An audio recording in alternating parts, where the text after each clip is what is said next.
Assalamualaikum warahmatullahi wabarakatuh. Nama saya Dimas, NIM B102123138. Di sini saya akan menjelaskan mengenai neraca lajur yang merupakan tugas dari pengantar akuntansi. Baik, di kolom pertama ini dapat kita lihat ini merupakan nama akun yang ada di daftar saldo neraca lajur. Jadi nama-nama akunnya dimulai dari kas, piutang usaha, perlengkapan, sewa peralatan dibayar di muka, peralatan kantor, akumulasi, depresiasi peralatan kantor, utang usaha, utang gaji, pendapatan diterima, dan seterusnya sampai ke bagian beban. Nah, di bagian dua kolom yang pertama yaitu debit dan kredit di bagian daftar saldo sebelum penyesuaian. Di bagian ini merupakan daftar saldo sebelum penyesuaian. Nah, dari mana kita mendapatkan daftar saldo sebelum penyesuaian ini? Ini kita dapatkan dari neraca saldo yang telah kita susun di minggu-minggu yang lalu. Nah, data-data dari neraca saldonya kita masukkan ke dalam neraca lajur ini. Kita lihat di data bagian kas yaitu Rp12.085. Ini merupakan data yang terdapat di neraca saldo yang telah saya susun minggu lalu. Begitu juga dengan piutang usaha berada di debit sebesar 2.800. Ini saya dapatkan di neraca saldo minggu lalu. Nah, semua angka di neraca saldo itu kita masukkan ke dalam ini sesuai dengan posisinya masing-masing, yaitu berada di debit ataupun di kredit yang kita masukkan. Nah, contohnya di bagian ini merupakan utang usaha berada di kredit, maka kita tuliskan kredit. Kita tuliskan semua sampai angka terakhir yaitu Rp150 dengan nama akun, beban, lain-lain. Nah, ini merupakan, jadi ini semua merupakan daftar saldo penyesuaian atau data yang ada di neraca saldo. Nah, lanjut di kolom berikutnya di bagian ini merupakan penyesuaian. Nah, penyesuaian ini dari mana kita dapatkan? Penyesuaian ini kita dapatkan dari jurnal penyesuaian yang telah kita susun sebelumnya. Nah, jadi di dalam jurnal penyesuaian itu terdapat beberapa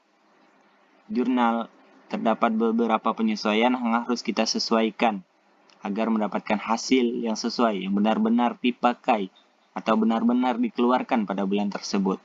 Jadi penyesuaian ini kita masukkan ke dalam neraca lajur ini.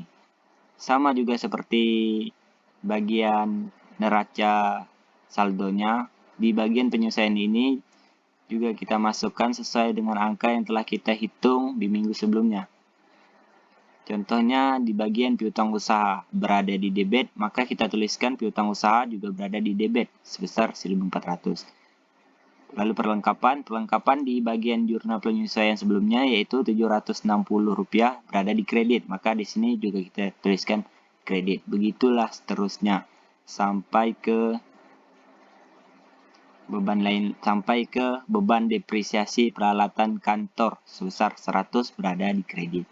Nah, lalu di kolom yang ketiga di bagian ini merupakan daftar saldo setelah penyesuaian. Nah, jadi ini di bagian sini ini merupakan daftar saldo sebelum penyesuaian. Artinya ini merupakan neraca saldo yang belum disesuaikan. Nah, setelah kita masukkan penyesuaian di bagian sini, maka di bagian ini kita tuliskan daftar saldo setelah penyesuaian, yang artinya telah kita sesuaikan dengan data penyesuaian di sini. Nah, contohnya di sini. Di sini terdapat kas, itu tetap. Kenapa tetap? Karena di penyesuaiannya tidak ada kosong. Jadi, kas berada di debit tetap kita pindahkan dengan nominal yang sama dan juga berada di debit. Nah, di piutang usaha ini angkanya telah berubah. Yang awalnya 2.800 menjadi 4.250. Nah, kenapa bisa berubah? Karena di sini terdapat angka 1.400 untuk jurnal penyesuaiannya. Jadi kita sesuaikan. Di daftar saldo sebelum penyesuaian itu angkanya 2.850. Sedangkan di penyesuaian 1.400. Karena sama-sama berada di posisi debit, maka kita jumlahkan 2.850 ditambah 1.400, maka hasilnya 4.250. Seperti itu.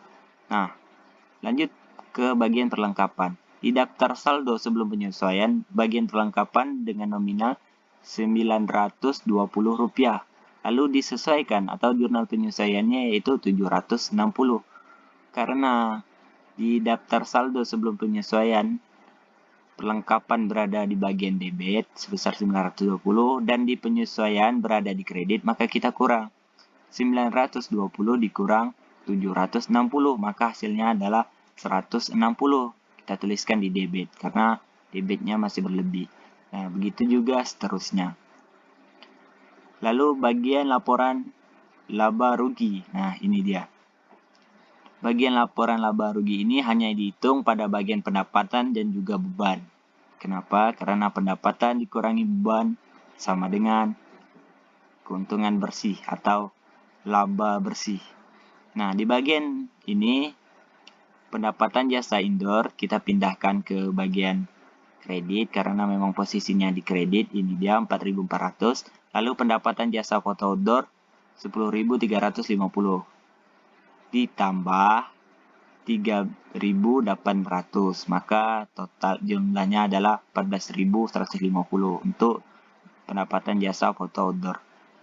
Nah, bagian beban ini juga kita pindahkan. Di angkanya yang ini merupakan angka setelah penyesuaian. Jadi kita pindahkan ke sini.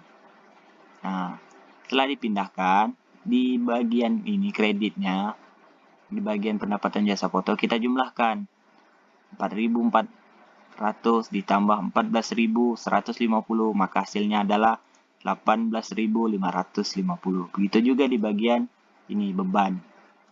Semua ini yang berwarna ungu adalah beban. Beban kita jumlahkan maka mendapatkan hasil 13.745. Nah, ini hasilnya tidak balance. Kenapa tidak balance? Karena seharusnya ini tidak balance. Bukan seharusnya.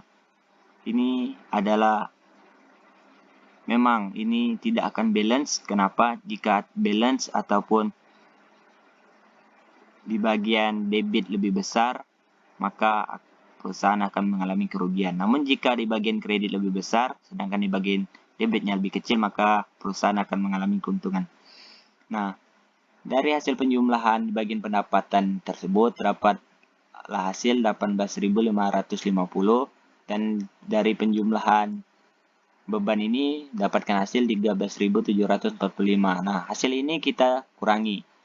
Kredit dikurangi debit. 18.550 dikurangi 13.745, maka mendapatkan hasil 4.805. 4.805 ini merupakan laba bersih atau keuntungan dari perusahaan. Nah, lanjut di bagian laporan posisi keuangan. Nah, laporan dari posisi keuangan ini untuk mengetahui apakah perusahaan mengalami kerugian atau mengalami keuntungan. Nah, maka laporan posisi keuangan ini harus kita tuliskan. Ini kita tuliskan dari data yang ada di bagian ini. Nah, data hasil akhirnya yang di bagian ini, di bagian daftar saldo setelah penyesuaian, ini kita pindahkan ke sini. Nah, setelah datanya kita pindahkan, maka kita jumlahkan kredit, debit kita jumlahkan sesama debit, begitu juga kredit kita jumlahkan sesama kredit. Maka mendapatkan hasil di bagian debit 25.875 dan di bagian kredit 21.070 rupiah. Ini kita kurangi. Antara debit dan kredit kita kurangi. 25.875 dikurang 21.070 rupiah, maka hasilnya adalah 4.805. Nah, ini balance antara posisi keuangan dan juga laba bersih. Ini harus balance. Nah, mungkin itu saja yang dapat saya sampaikan dalam penjelasan mengenai neraca lajur. Terima kasih. Assalamualaikum warahmatullahi wabarakatuh.